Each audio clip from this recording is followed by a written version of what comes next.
رمضان كريم كريم كريم شهر عظيم عظيم عظيم رمضان كريم كريم كريم. بسم الله الحمد لله الثناء لله والصلاة والسلام على رسول الله محمد وعلى آله وصحبه ومن اهتدى بهديه إلى يوم الدين.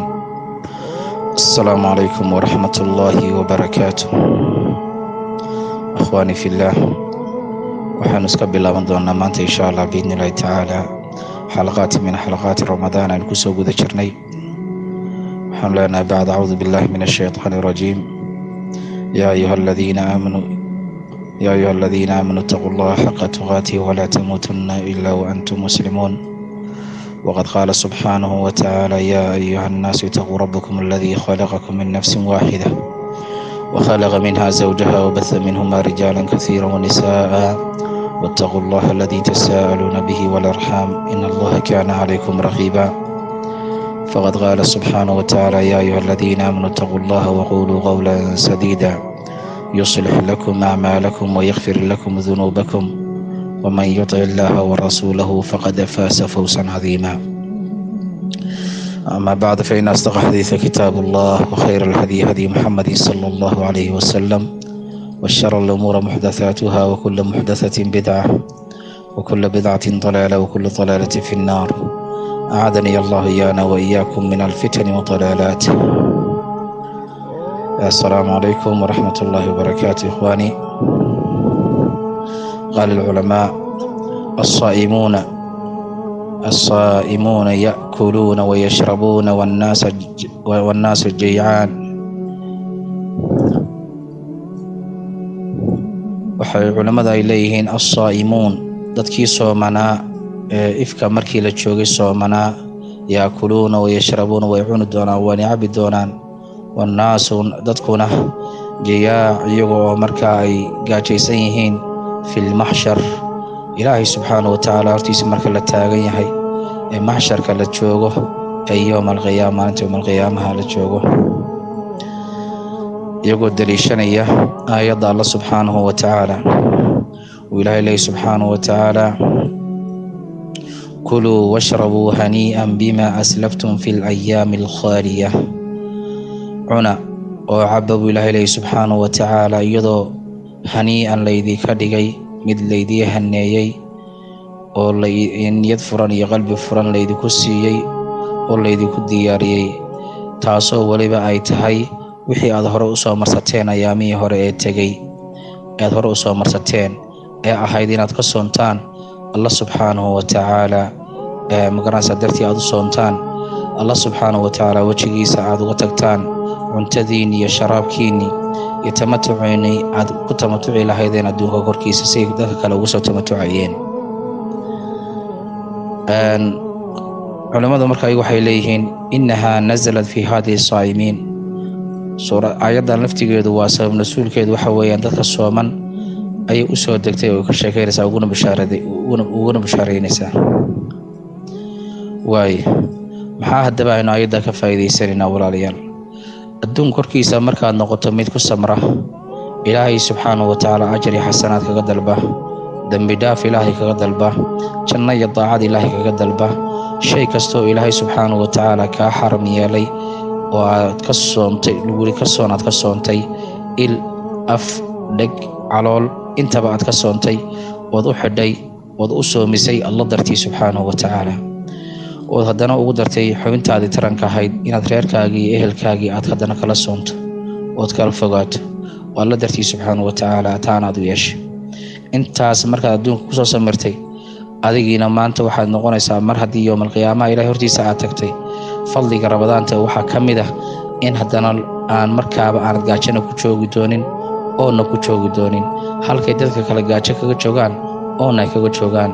ilaahayna kugu bishaaraynaya aayadda qur-aanka ku leeyahay kuluu washrabuu hanii'an bima aslaftum fi alayaami alkhaaliya. maxaa markaa laynaga rabaa walaalayaal? kuwaas waa kuwaas waxa weye aladiina manacuu anfusahum fi ddunyaa min ladatiha bisiyaam kuwaasi saa loogu bashaareynaya waa kuwii adduunka korkiisa markay joogeen yacni nafahooda ka mamnuucay ladaadkii macmacaankii iyo magaranaysaa waxyaalihii ay naftooda ay ka xarimeen, biyahoodii, sharaabkoodii, cuntadoodii, wax kasta ay ka xarimeen weeyaan kuwaasi. wasabiruu calaa daalik, arrinkan haddana ku samray oo ugu samray alla subxaanahu watacaala wejigiisa kariimkaa inay ilaahay subxaanahu watacaala ajri xasanaad kaga doonaan. culimmadu waxay kale sii leeyihin fii yowmi alqiyaamati yuqaalu lahum, markaasaa maanta yowma alqiyaamaha ilahay ku oran doona subxaanahu watacaala kuluu washrabuu hanii'an, cuna oo caba iyadoo hanii'an ay idiin tahay, iyadoo ay dhulmar ay idiin tahay, iyadoo mid maaragtay qalbi furan iyo niyad furan laydinku siiyo laydinku risiqay ay tahay. cuna buu alla oran doona subxaanahu watacaala, lianna maxaa yeelay aljazaau min jazi alcamal, wax kasta oo qofku wax kasta uu sameeyo oo camal kasta uu la yimaado camalkiisa kale ayaa lagu abaalmariyaa, oo bedelkiisa ayaa lagu abaalmariyaa, oo khayrkiisa loo labalaabaa. saa la ajligeed waa acmaasha ugu khayrka badan leh, ugu fadliga badan leh, ugu wanaagsan. ma tahay walaal haddaba qof u diyaara alla subxaanahu watacaala macsuumkaas uu bixinayo maalinta yowma alqiyaamaha inaad ka mid noqoto, haddaad gabar tahay iyo haddaad wiil tahay, haddaad oday tahay, haddaad islaan tahay, mar haba haddaad ku abtirsanayso ummadda islaamka, ummadda nebi maxamed calayhi salaatu wasalaam, ma jeceshahay inaad ka mid noqoto dadka alla subxaanahu watacaala maalinta yowma alqiyaamaha uu afurinayo, uu biyaha iyo magarasa sharaabka iyo cuntadaba uu siinayo ilaahay leeyahay subxaanahu watacaala, iyadoo dhunmar ay idiin tahay oo hanii'an marii'an ay idiin tahay, cuna buu ilaahay leeyahay subxaanahu watacaala. markaas ma jeceshahay inaad ka mid noqoto ummadaas? haddaad jeceshahay ifka korkiisa ku dadaal inaad ka soonto dembi kasta, dunuub kasta, xan kasta, ribo kasta, qiibo kasta, wax kasta oo kaa fogeynaya in uu alla subxaanahu watacaala uu kugu daro dadkaas uu fadliga ilahay ku tilmaamo subxaanahu watacaala. fadli siyaam wasaa'imiin, waa fadliga rabadaanta iyo dadkii soo soomay uu ilaahay subxaanahu watacaala uu ku abaalmarin doono. wa annahum yatamaazuuna calaa gayrihim bihadihi lbishaara, iyagoo oo magaranaysaayay ugu maaragtay looga miisaan ama looga doorbiday keyrkood bishaaradaas oo iyaga la siiyey.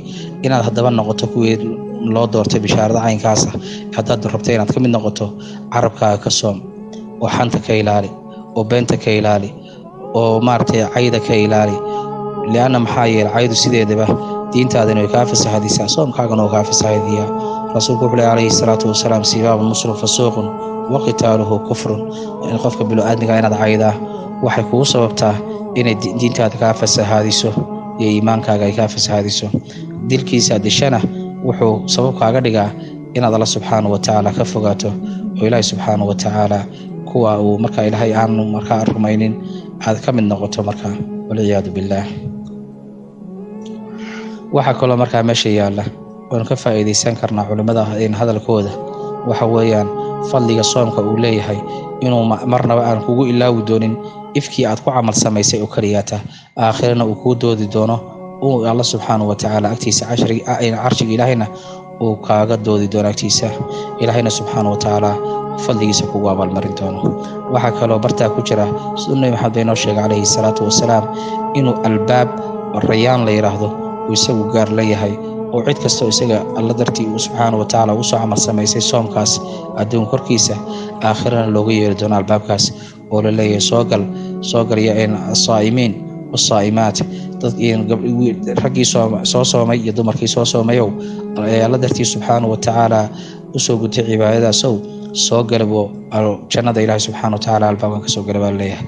cid kalena albaabkaa kama gasharayaan ilaa ay dadka saa'imiinta mooyaane, dadkii soomanaa mooyaane cid kale kama gasho. markii dadkaa sooman ay dhammaadaanna albaabkaas wadidiisa ayaa loo xidhaa. ma rabtaa markaa albaabkaa kuwii ka geli lahaa inaad ka mid noqoto? adduunka korkiisa ayaad ku haysataa maanta ikhtiyaar. adduunka korkiisaaad samayn kartaa inaad alla subxaanahu watacaala ugu dhowaato soomkaas, ood ugu naftaada aad markaa usii hormarsato wax kastoo wanaaga. ilaahayna wuxuu kugu burinayaa inaad wanaagga sii hormarsato. إلهي حكولي سبحانه وتعالى فتزودوا فإن خير ساد التقوى فاتقوني يا أولي الألباب وهي سياسة وفتسودوا وسياسة فإن خير ساد التقوى وحل السياسة خير أي خير بدن يتقوى الله سبحانه وتعالى إلهي فاتقوني يا أولي الألباب وحين فاتقوني يقب عبسده إلهي سبحانه وتعالى يا أولي الألباب ذلك عقلك أصاحبك أهو ذلك إيمانك أصاحبك أهو ذلك إيمانتي إلهي سبحانه وتعالى أشرف كرامة أصاحبك أهو الله سبحانه وتعالى درتيسا عبسيات كعبسانيسان وحول بأسمائي marka soomka laftigiisa inaan ilaah dartiisa aan u sameeyno waa shayga ugu muhiimsan ee laynooga baahay insha Allah ilaahay waxaan ka rajaynaynaa kuwii ku camal fala ee aayadda quraanka aan ilaahay ugu bishaariyay maanta yawmal qiyaamaha kuluu washrabuu hanii'an bima aslaftum fil ayyaami al-khaliyah ilaahay subhanahu wa ta'ala ugu bishaariyo Allah inaga dhiga dhawaantii rag iyo dumarba wabillahi tawfiiq assalamu alaykum wa rahmatullahi wa barakatuh wax kasta oo hagaajiyay oo ay marka wanaageeda ku hadlayna ilaahay iyo rasuulkiisa ka sugnaadeen wax kasta oo kharibayna naftayda iyo shaydaan bay ka sugnaatay intaan hagaajinayna miisaanka xasanaadka Allah noo saaro intaan kharibnayna ilaahay naftayda aan dambigeeda iyo dunuubteeda ilaahay subhanahu wa ta'ala ha naga cafiyo shaydaan amarkiisa Allah naga fogeeyo ilaahay subhanahu wa ta'ala amal khayr qabaan noogu bedelo اللهم ربنا آتنا في الدنيا حسنة وفي الآخرة حسنة وقنا عذاب النار ربنا ظلمنا أنفسنا ولم تغفر لنا وترحمنا لنكون من الخاسرين ربنا لا تزغ قلوبنا بعد إذ هديتنا من لدنك ورحمة إنك أنت الوهاب وبالله التوفيق السلام عليكم ورحمة الله وبركاته